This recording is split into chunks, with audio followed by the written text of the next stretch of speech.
Assalamu alaikum everyone.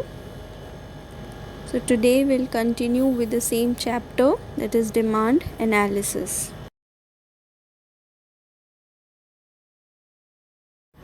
The topic that we are going to study today is law of demand. This particular topic or answer is very much important for your economics paper. It's a short answer in your economics paper. That means you will have a full-fledged 8 marks answer on law of demand. So we'll start. What is law of demand? The law of demand was introduced by Professor Alfred Marshall in his book Principles of Economics, which was published in the year 1890. The law explains the functional relationship between price and quantity demanded. The law of demand states that everything else being constant, the price and quantity of any goods and services are inversely related. That is, if the price for the product will increase, the demand for the same product will fall. Or if the price for the product will decrease, the demand for the product will rise.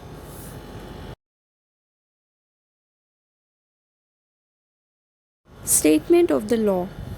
According to Professor Alfred Marshall, other things being equal, higher the price of a commodity, smaller is the quantity demanded, and lower the price of a commodity, larger is the quantity demanded. In other words, other factors remaining constant, that is income, taste, habit, preference, all the determinants that we have seen in the previous lecture will remain constant.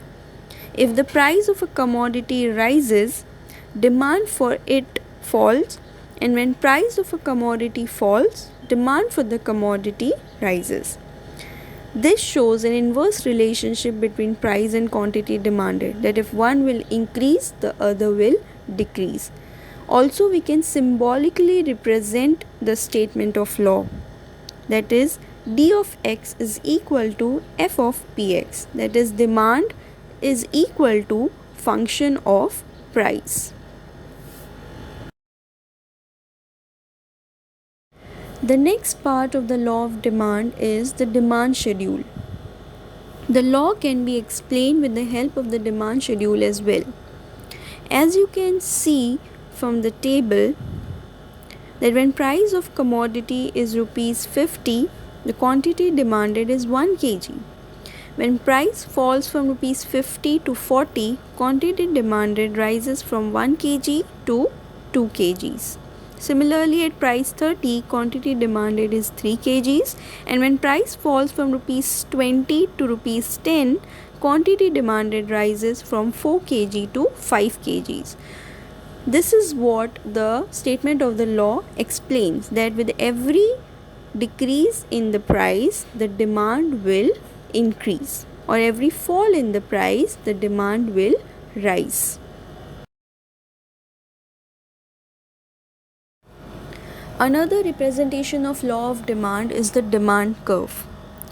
As the price of a commodity falls, quantity demanded rises, and when price of a commodity rises, quantity demanded falls. This shows an inverse relationship between price and quantity demanded, and this inverse relationship can be represented through a graph or a curve. As you can see in the picture, the x-axis represents the demand for the commodity and y-axis represents the price of a commodity. DD is the demand curve which slopes downward from left to right due to inverse relationship between price and quantity demanded.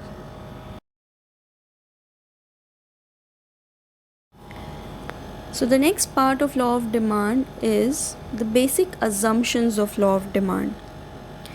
As the law starts with the word other things being constant, this indicates that law is based on certain assumptions, and those assumptions are as shown in the slide. The first one is constant level of income. If the law of demand is to find true, Then the consumer's income should remain constant. That is, if there is a rise in income, people may demand more even at a given price. This will violate the law. So it is necessary to assume that there will be no change in the income. Similarly, there should not be any change in the size of population. It is assumed that the size of the population remains unchanged. Any change in the size and composition of a population of a country affects the total demand for the product. The next assumption is prices of substitute goods remain constant, and also the price of complementary goods should remain constant. It is assumed that the prices of substitutes and complementary goods remain unchanged. Any change in the price of the related goods will affect the demand for the commodity. Next assumption is no expectation about future changes in the price. It is assumed that consumers do not expect any further change in the price in the near future. If consumer expects a rise in price in the future, they may demand more even at the existing high price and vice versa. So it is important to assume that there will be no expectation of price change in future. Next assumption is no change in taste, habit or preferences of fashion. The consumer's taste, habit, preferences, fashion are assumed to be constant. Any change in these factors will lead to a change in demand. The last assumption is no change in taxation policy. Taxation policy of the government has a great impact on demand for various goods and services. Therefore, it is assumed that there is no change in the policy of taxation declared by government. In order for the law to work, all these assumptions are important. The law will work, the law will hold true only if these assumptions are taken into consideration.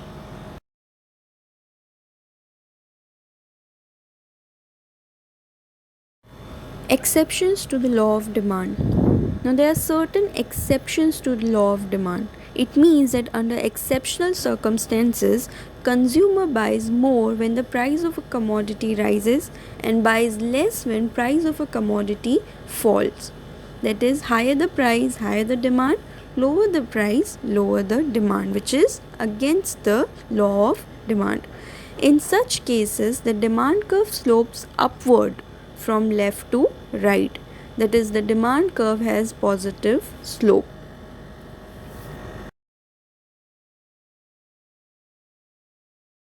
So the first exception to the law of demand is Giffin's paradox. Inferior goods or low quality goods are those goods whose demand does not rise even if their price falls. At times, demand decreases when the price of such commodities fall. Sir Robert Giffin observed this behavior in relation to bread.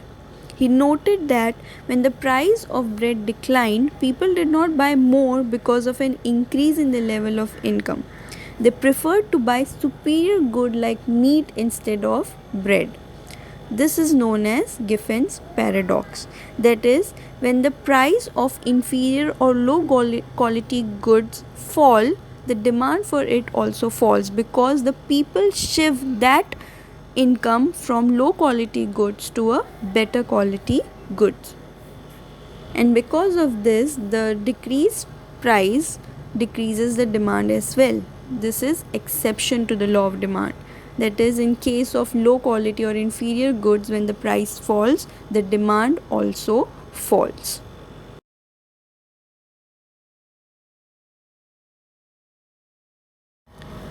Another exception is prestige goods. Expensive goods like diamond, luxury car, gold, and so on are status symbol. So rich people buy more of it even when their prices are high. They are bought with a snob appeal. That is, they are bought even at high prices. Higher the price, higher the demand, and lower the price, lower the demand. So it is exception to the law of demand.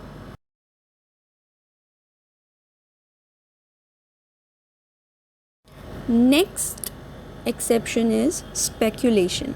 The law of demand does not hold true when people expect prices to rise still further. In this case, although the prices have risen today, consumers will demand more in anticipation of further rise in price.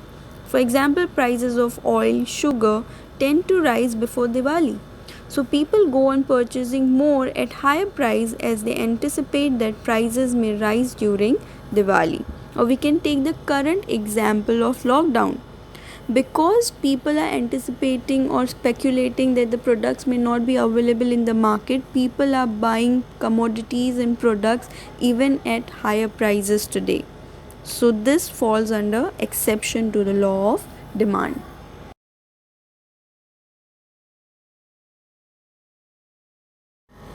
Price illusion.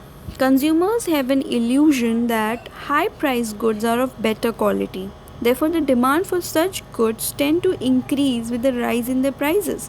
For example, all the branded products which are expensive are demanded even at a high price, because according to consumers' illusion, higher the price, higher or better is the quality, and therefore the demand increases even at a high price. And because of that, it falls under exception to the law of demand.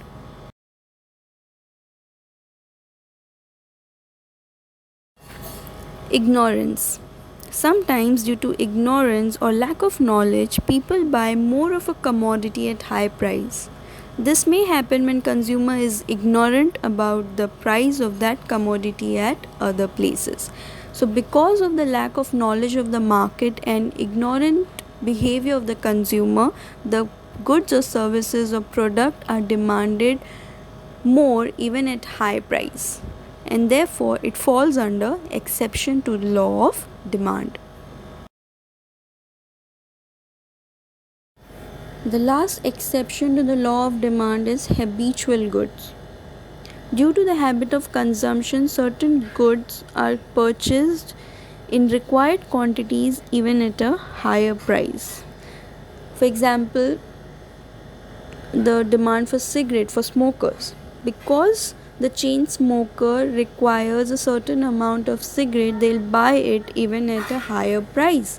So the price does not impact the demand, or it goes against the law of demand. That is, even at high price they'll demand constant product or even high.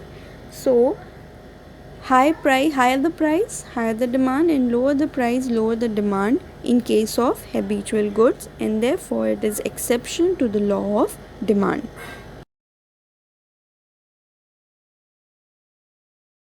With this, we have completed the topic of law of demand. We have seen the statement of the law, the assumptions and exceptions to the law of demand, and all these three parts form one answer.